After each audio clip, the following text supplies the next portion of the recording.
우리는 참 풍요의 시대를 살고 있습니다.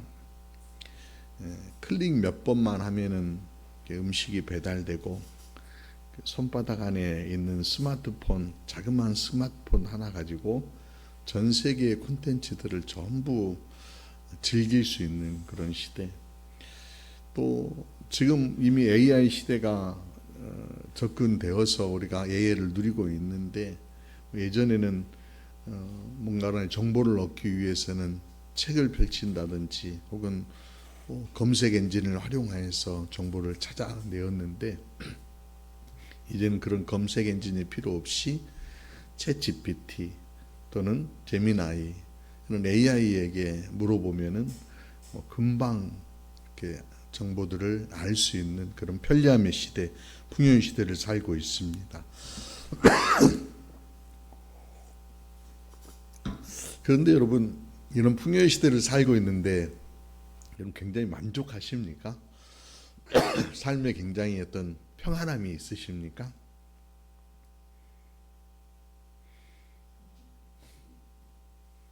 평안함이 있으시면은 그 평안함을 마음껏 좀 누리며 이렇게 감사하고 또 행복하다 이렇게 말할 수 있을 터인데, 한편으로는 그러지 못하기 때문에 뭔가 결핍으로, 부족함으로, 또 분주함으로 이렇게 살고 있는 거 아닌가, 한편으로는 또 그렇게 진단해 봅니다.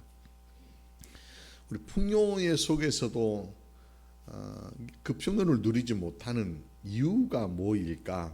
성경은 이렇게 진단합니다. 예레미야서 2장 13절 말씀 보니까, 내 백성이 두 가지 악을 행하였나니 곧 그들이 생수의 근원이 나를 버린 것과 스스로 웅덩이를 판 것인데, 그것은 그 물을 가두지 못할 터진 웅덩이들이니라.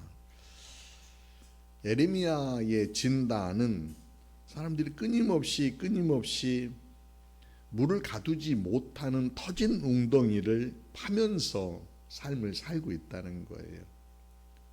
그래서 만족을 누리지 못한다, 그렇게 진단을 하고 있습니다. 물론 만족을 평안하게 누리는, 넉넉하게 가지고 있지는 못하지만은 누리는 그런 분들도 계시죠.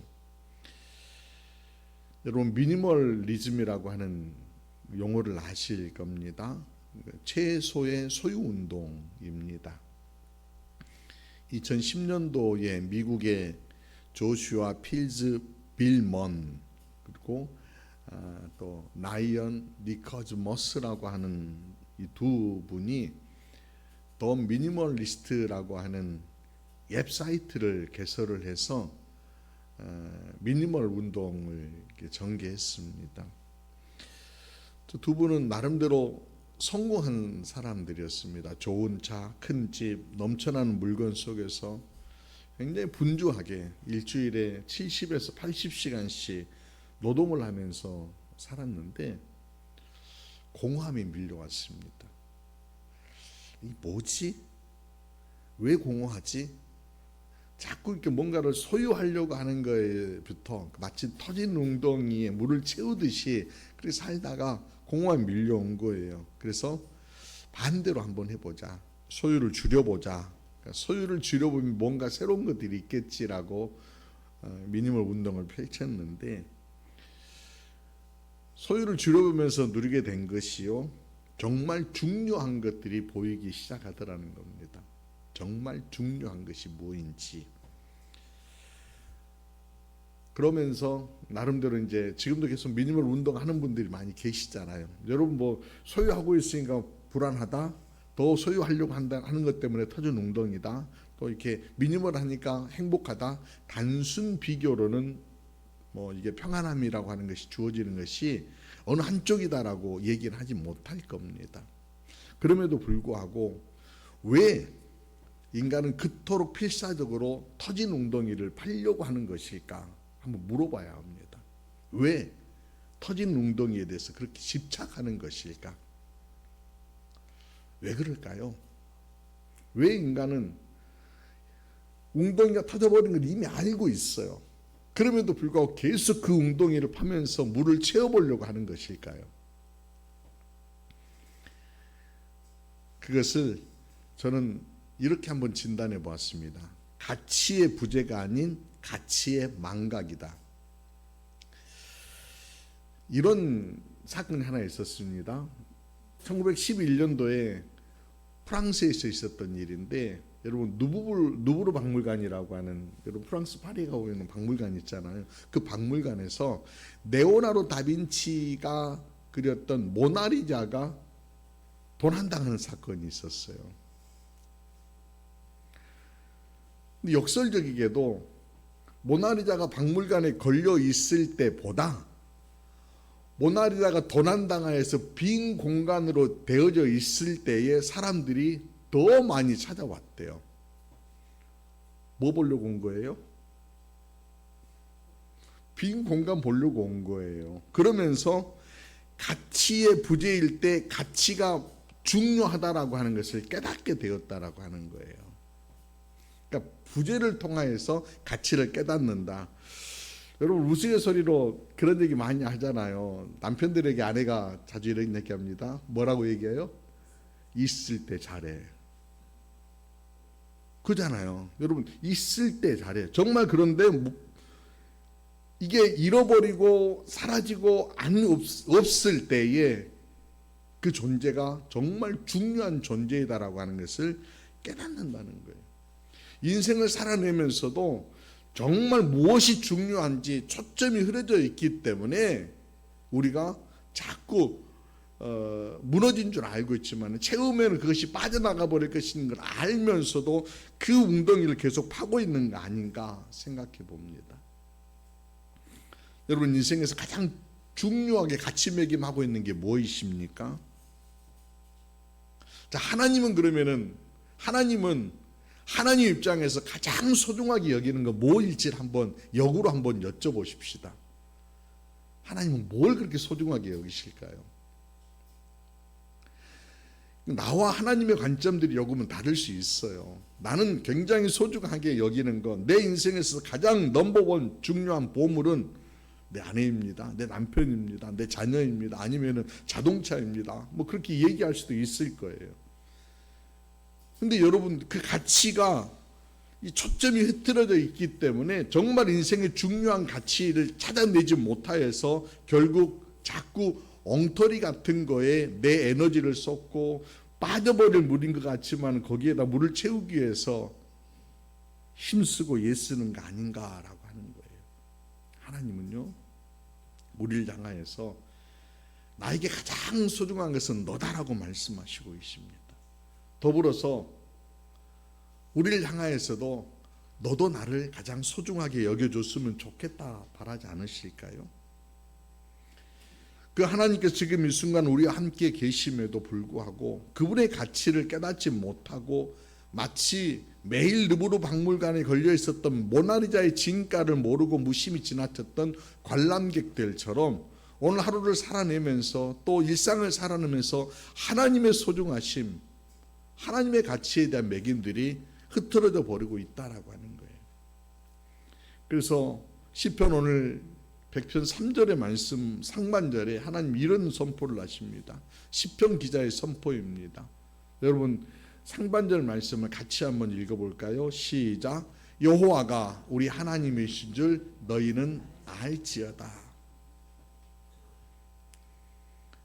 여호와가 우리 하나님인 것을 너희가 좀 알았으면 좋겠다 이렇게 얘기하는 거예요. 근데 여기서 알다라고 하는 히브리 말로는 야다라고 하는 건데요. 이건 알다라고 하는 게 여러 가지 의미 그 해석들이 가능한데요. 여기서 머리로 아는 어떤 지식으로 안다 이런 게 아니라요. 안다라고 하는 야다는요. 뭔가 관계와 경험을 통하여서 체득하고 깨달아지고 녹여져 있는 그런 알미예요. 지식으로 아는 것을 넘어서는 경험으로 만나는 하나님, 경험으로 만나는 하나님, 관계로 만나는 하나님, 내 안에 녹여져 있는 그 하나님을 너희는 알지어다 라고 그렇게 얘기를 해요. 그래야지만이 하나님에 대한 어떤 인식, 품고 있는 마음들이 다를 수 있다는 거예요.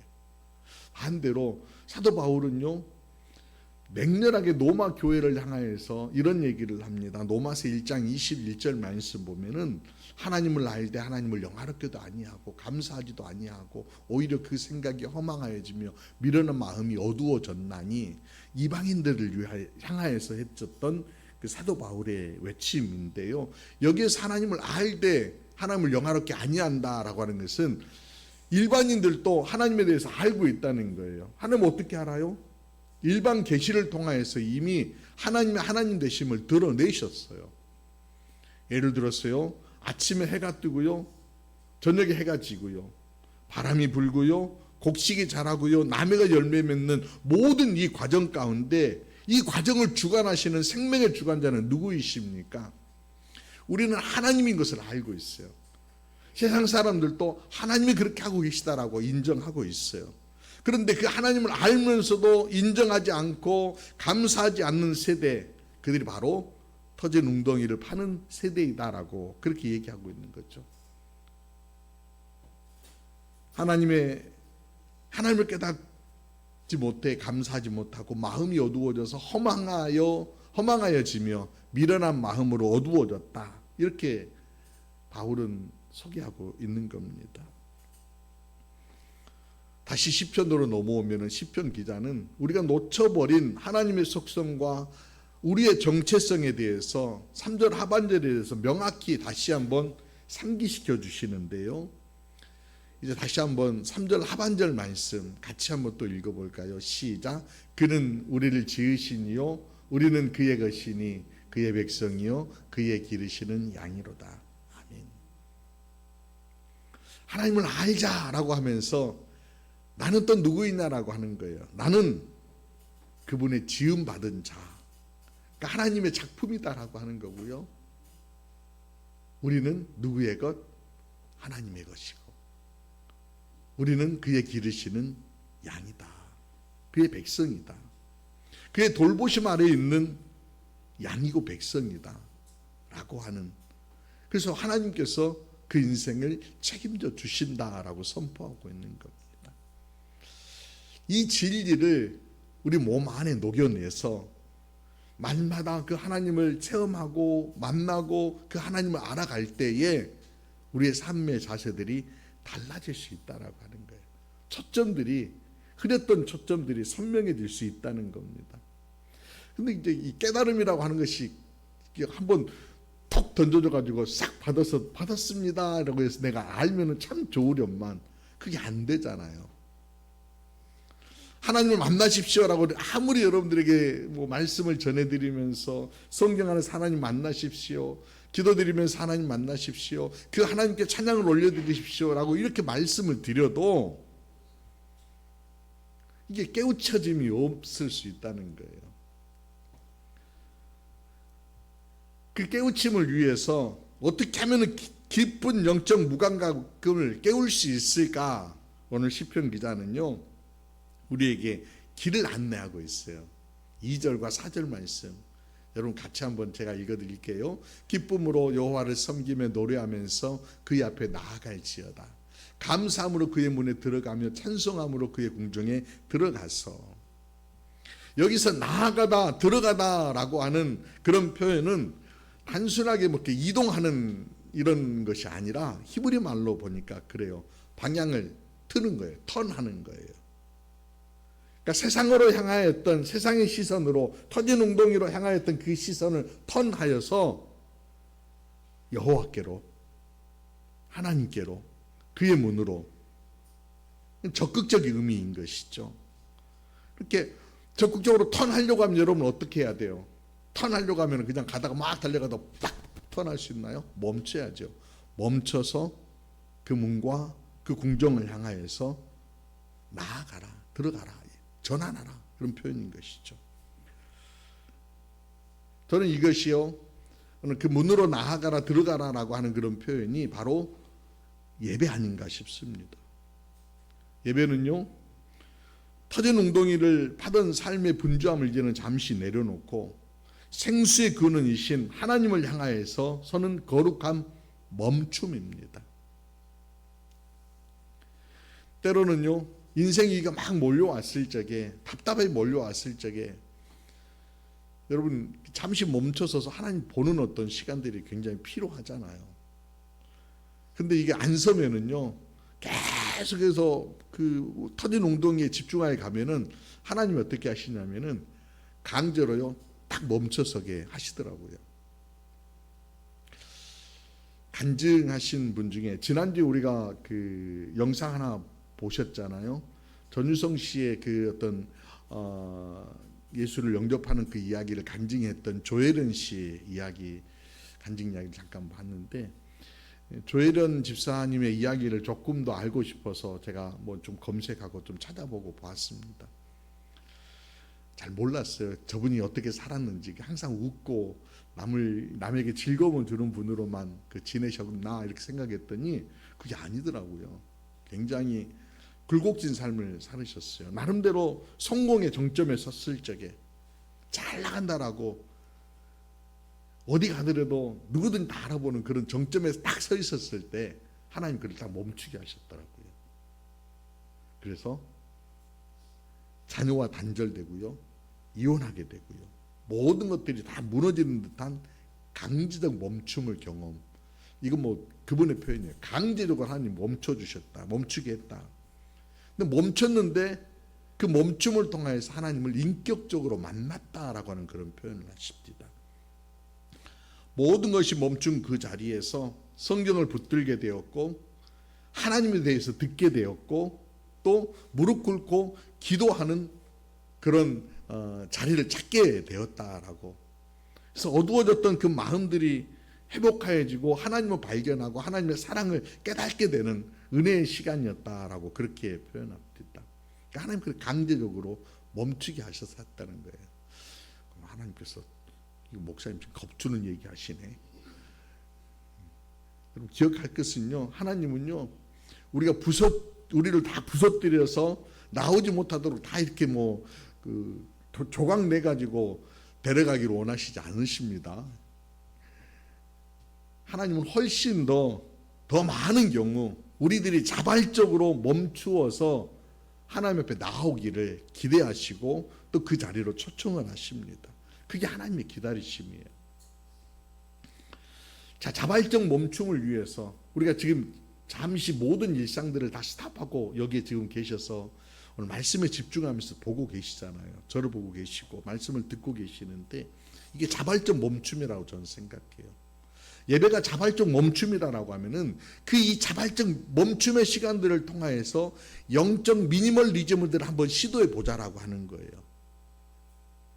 내 안에서 덜어내야 될 것들이 뭐인지 다 덜어내 버리시고, 버려야 될 것들, 감정적으로 버려야 될 것들이 뭐인지를 버려버리고, 아니 미니멀리즘이라고 하는 것이 단순히 버리는 것으로만 끝나는 것이 아니라 나에게 정말 소중하게 여기는 것이 뭐인지 그걸 붙잡는 거거든요. 그걸 붙잡는 거예요. 잡아보자는 거예요. 그러면서 하나님을 맛보는 그런 은혜가 우리 가운데 있었으면 좋겠습니다. 음식을 드시다 보면 여러분들 그러잖아요.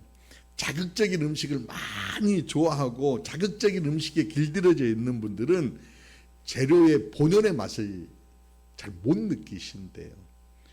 음식도요 막 이렇게 섞어놔 버리잖아요. 여러 개 섞어 놓으면은 이 섞어진 맛으로만 이해를 하지 하나하나의 맛은 잘 모르잖아요. 오늘 점심 메뉴가요 불고기하고 잡채예요.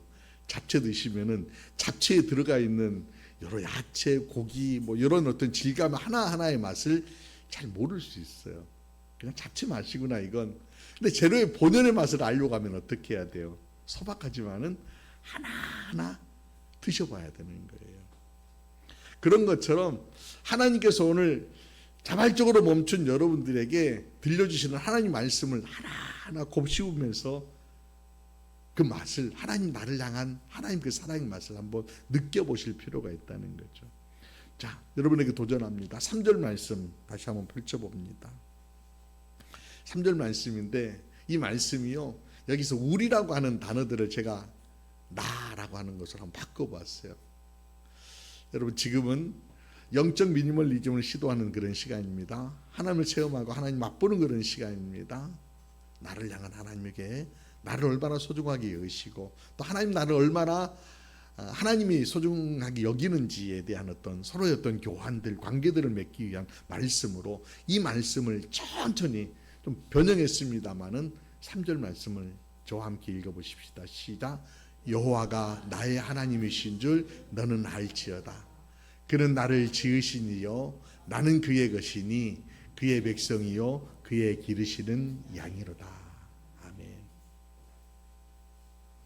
하나님과 나만 존재하는 공간 안에 내가 쑥 들어가듯이, 아니 나라고 하는 공간 안에 다른 무엇도 모시지 아니하고 오직 하나님만 내 안에 모셔 드릴 때에 여러분들 마치 어둠의 등불이 환하게 밝혀지듯이 영혼의 목마름 안에 생수가 공급되듯이 그런 은혜를 누리게 된다고 하면 자연스럽게 터져 나오는 것이 뭐이겠습니까? 감사입니다. 감사. 그때 터뜨리는 것이 은혜였습니다 라고 하는 그런 고백을 우리가 하게 된다라고 하는 거예요. 사랑하는 여러분, 오늘 여러분들 가운데에 감사의 샘이 터지고 은혜의 샘이 터지는 그런 은총의 시간 되시기를 주의 이름으로 축원합니다. 그러면서 이제 시편 기자는요 4절과 5절 방향의 튼 최종의 목적지를 이렇게 조명해 주고 있습니다. 4절과 5절 말씀 보니까요, 감사함으로 그의 문에 들어가며 찬송함으로 그의 궁전에 들어가고 그에게 감사하며 그의 이름을 송축할지어다. 여호와는 선하시니 그의 인자하심이 영원하고 그의 성실하심이 대대에 이르리로다 라고 보여주고 있습니다. 저는 이 장면이 겹쳐지는 신약의 말씀 한 곳이 있었습니다. 누가복음 15장 말씀. 누가복음 15장에 보면은 돌아온 탕자 비유 이야기가 소개됩니다.